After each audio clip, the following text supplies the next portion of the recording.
So note them and answer them. And this time, let's be conscious with time.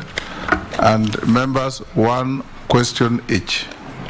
Junet, Owen Bayer, Robert Mbui, Ferdinand Onyonyi, Murugara. Everybody will have a chance. Thank you. Thank you, Chairman. Chairman, I wanted to ask the nominee, when he was giving the story of his life, how we went through, whether he has ever been to a seminary.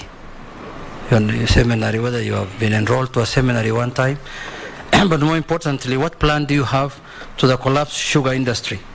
Like Moroni, Chemeil, Sony, Mumias, and Nzoia companies. How do you intend to revive them? Thank you, Speaker. The President, in his wisdom, has separated the Ministry of Agriculture and Irrigation.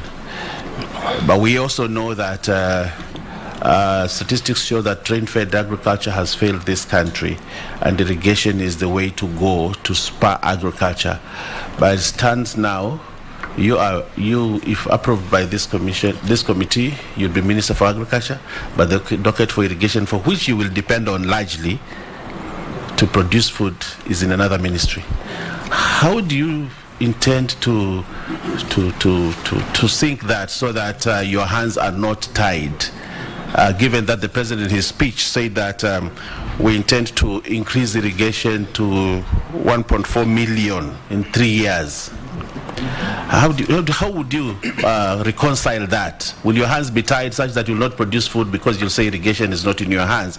And also you find that there are some high productive areas in this country that have not been looked at positively by the previous regimes.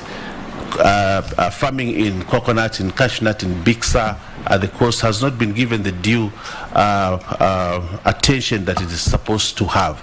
And areas like coast have not been helping in growing the GDP in this country. And yet there's high potential in those areas. Look at these two questions, nominee. How do you work in the Ministry of Agriculture to